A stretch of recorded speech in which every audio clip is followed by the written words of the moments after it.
82 کی بات ہے، میں انڈیا گیا اکیلا، ٹرین میں تھا تو جالندھر سے رش چڑھا، لوگ کھڑے ہو گئے، تو ایک نوجوان سا تھا، وہ جوان تھا، نوجوان تو نہیں تھا، وہ کھڑا ہوا تھا،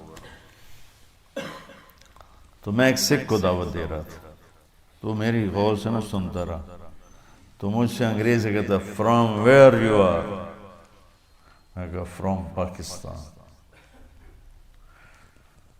تو پھر کہنے لگا فرام ویئر ان پاکستان، میں کہا ملتان، فرام ویئر ان ملتان، میں کہا وائی آر یو آسکنگ، کیوں پوچھ رہے ہو؟ کہا I am from Multan, a small town Tulamba. جب تلمبا کہا تو میں ہنس پڑا، تو پھر اردو میں بولا ہنسے کیوں ہو؟ میں کہا آئی ایم فرام تلمبا۔ کہنے لگا آپ اپنی بولی بولیے۔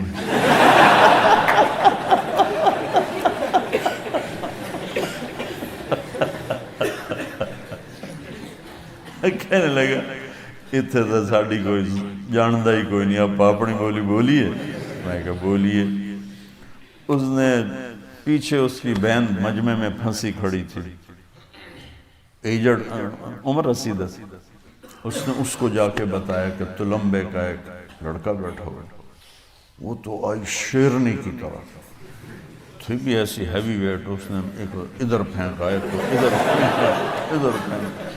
اچھا میرے سامنے والی سیٹ پر 3 آدمی بیٹھے تھے، تو 3 ہی کی وہ تھی، تو اس نے آگے ان کے بیچ میں جو گھسی، ایک نیچے گر گیا، مجھے کہتی پترا تو تلمبیدہ ہیں؟ میں کہا جی ماسی جی میں تلمبیدہ، میں ٹھر پاؤں۔ جتنے تلمبے کے، اس نوجوان کا نام تھا رام سروپ چگ، رام سروپ چگ، مجھے آج تک یاد، مجھے دو چیزیں یاد نہیں رہتی، مجھے آج تک یاد۔ رام سروپ 86L سیٹلائٹ ٹاؤن، اس نے مجھے اپنا ایڈریس دیا تھا، پتہ نہیں زندہ ہے مر گیا۔ لیکن تلمبے کے ہندو سونی پت شفٹ ہوئے، اس سونی پت کے مسلمان وہاں تگا ایک قوم تھی بڑی، وہ تلمبا شفٹ ہوئے، کچھ اس میں راجپوت فیملیز بھی ہیں، کوئی یہ تگا فیملی بھی۔ تو وہ بی بی جلندر سے جو شروع ہوئی ہے مجھ سے باتیں کرنا تلمبے کی، تو سونی پت تک وہ چپ نہیں ہوئی۔ امبالے گاڑی روکی تو میں نے وہ باہر چھاوڑی والا سیب بیچ رہا تھا، میں نے سیب لیے، تو میں نے کاٹ کے میں نے کہا ماسی کھاسو، کہ پتر اسی مسلیاں کو لوگ کھاندے نہیں، پر تو تلمبے دائیں، تیرے کو ضرور کھاس۔ تو وہ بڑی مالدار فیملی تھی، انہوں نے مجھے جو حویلی بتائی وہ تلمبے کی ایک اینٹیک حویلیوں میں تھی، تو کہنے لگی میرے باپو حویلی پوری کی تھی تو دو ملک بن گیا، تو سانو اے چھوٹا جا ہے اس لئے رام سروپ جمعے آیا یہ حالی 6 مہینے دائی، انہوں لیتے سے نکلے ہیں، تو ہر شاہ چھڑتے آگئے۔ تلمبے میں ہندوؤں کی 2 بڑی فیملیاں تھیں، ایک پروتھی اور ایک چک۔